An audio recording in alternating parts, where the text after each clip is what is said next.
So good morning everyone. So for today's topic, we are going to discuss the theory of Lawrence Kohlberg, which is the theory of the moral development. So before I will going to discuss his theory, I will first share to you the short story why there is a moral development that happened.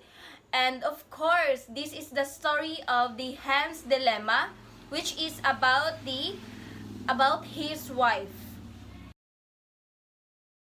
The Hans dilemma. In Europe, a woman was near death from a special kind of cancer.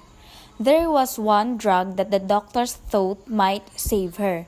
It was a form of radium that a druggist in the same town had recently discovered. The drug was expensive to make, but the druggist was charging 10 times what the drug cost him to make. He paid $200 for the radium and charged $2,000 for a small dose of the drug. The sick woman's husband Hans went to everyone he knew to borrow the money, but he could only get together about $1,000, which is half of what it cost. He told the druggist that his wife was dying and asked him to sell it cheaper or let him pay later. But the druggist said that, "No, I discovered the drug and I am going to make money from it." So Hans got desperate and broke into the man's store to steal the drug for his wife. Should the husband have done that? So yun na nga, ang story nito bago nagkakaroon ng moral development, which is pre-proposed ni American psychologist Lawrence Kohlberg, is nagkaroon muna ng short story. At ito yung kaganapan sa isang mag-asawa na ang babae ay may isang sakit na cancer. Tas, ang sinabi ng doktor is, para ma-save siya is, mayroon siyang nalalaman na mayroong isang gamot sa isang taon para ma-save ang kanyang wife. Pero dahil na napakamahal ng gamot, hindi maka-afford ang kanyang husband para mabili yun. Kaya nga sabi ng druggist is that he discovered it, so he need to earn a lot of money for it. Dahil siya daw yung nagdiscovery. But still, hindi enough yung pera ng husband upang mabili yung gamot. So, ang ginawa niya is dahil sa kanyang isip upang ma-save yung kanyang asawa is dahil sa upang mapadali ang pagkuha ng gamot is binaat niya yung store or nagkagulo siya or kinuha niya yung gamot doon upang para sa kanya ay ma-save yung wife. And he aimed for justice para lang ma-save ang kanyang wife. And that is what happened. And dahil doon, si Lawrence Kohlberg is dinevelop na niya yung which is the moral development.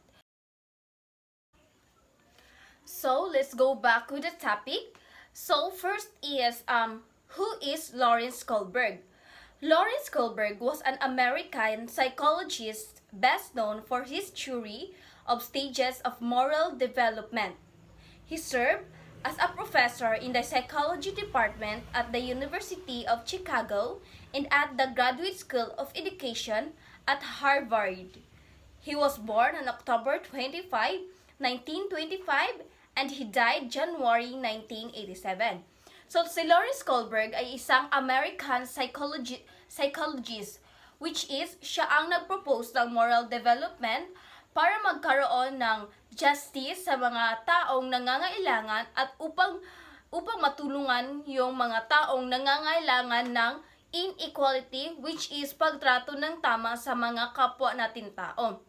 Dahil daw ito yung isa sa pinakamahalagang bagay sa ating buhay, ang magkakaroon ng justice sa ating buhay at para makatulong kung paano natin gamitin ang ating pagkakaroon ng behavior at maging magpagkakaroon ng behavior na maganda, which is dapat na ating dinedevelop.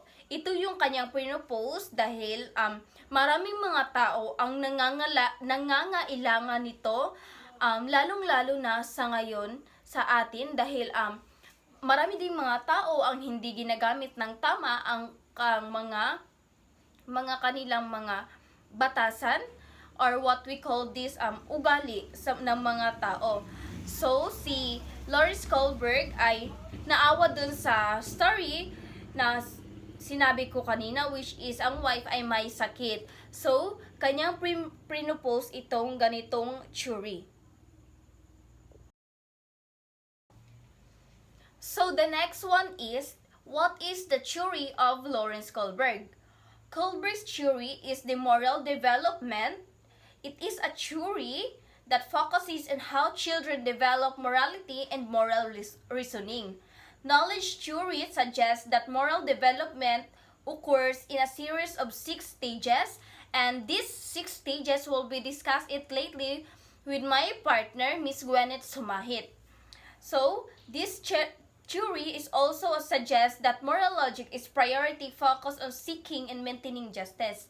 So meaning daw is itong theory, which is the moral development na pinupose ni Lawrence Kohlberg, is ga-focus din siya kung paano ang mga bata ay nagdi-develop ng mas maganda pang asal sa kanilang buhay.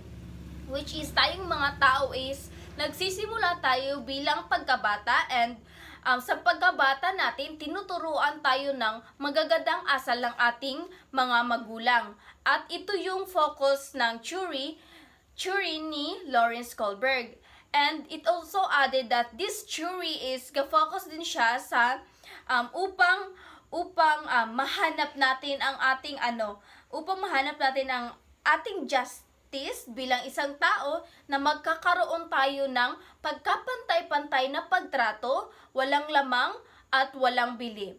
Yan yung focus ng theory ni Lawrence Kohlberg, which is the moral development, ang pagkakaroon ng magandang asal. Pag sinabi nating moral, it came from our behavior, is it good things or bad things? Kohlberg theory of moral development. As you can see in the illustration, Kohlberg theory have 6 steps and divided into 3 levels. So let us know what is this levels and steps is all about. So the first level is pre-conventional level. This is to believe that it is happening younger than 6 years age. And this is the earliest stage of moral development. And this level is labeled pre-conventional due to the limited association that children have with the outlined principles. So let us know further about the 2 steps involved in pre-conventional level. So the step 1 is punishment and obedience orientation, or to obey rules to avoid punishment. For example, Anna wanted the toy of her friend, but she thinks that if she gets the toy of her friend, the teacher will punish her. Therefore, Anna will behave to avoid punishment. So the step 2 is confirms to get rewards and to have favors returned. For example, Kate seen her friend get bullied, so she interfered and helped her friend because she thinks that her friend might help her too in the future. Therefore, the favor will be returned in the future for what Kate had did with her friend. So the second level is the conventional level, and it is to believe that it is happening at the age of 7 to 11 years old. This stage recognizes the desire to be accepted into societal groups as how each person is affected by the outcome. It believes that people will behave appropriately in their society. So let us know further about the 2 steps involved in conventional level. So the step 3 is good morality of a girl and a boy, or to confirms to avoid disapproval or dislike by others. For example, Betty sees a fight and she wants to interrupt, but she sees everyone else are just watching just like her. So she decides not to get involved. Therefore, Betty is trying to act a good girl morality just like what the others are doing too. So the step 4 is conforms to avoid censure by authorities. For example, the class president sees his fellow classmates are fighting. So he immediately shouts stop and perform his duty as a leader with the power of ordering them to stop the fight. Therefore, the school order is performed well by those in charge. So the third and the last level is post-conventional level. This age is going on 11 years old. In this stage, universal and abstract values such as dignity, respect, justice, and equality are the guiding force behind the development of a personally meaningful set of ethical principles. Children here obey the rules taught and believe what society says it right. So let us know further about the 2 steps involved in post-conventional level. So the level 5 is conforms to maintain communities and emphasis on the individual rights. For example, Marites knows that fighting is prohibited in school, but she thinks of Carlo deserves a lesson for punching a girl from yesterday.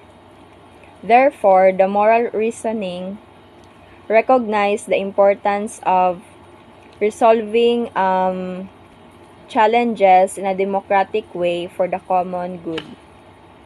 The last step is step 6, which is individual principles of conscience. For example, the children are obliged to follow and respect the elderly people. Therefore, the children are creating fair judgment, for that is the right thing to do. So that is all about. So, is Lawrence Kohlberg theory still relevant? So, the answer is the Kohlberg's theory, which is the moral development theories, remain more relevant than ever. His ideas have been applied to everything from child rearing to schooling to legal situations. Rather, his ideas focus less on outcomes and more on the moral reasoning process.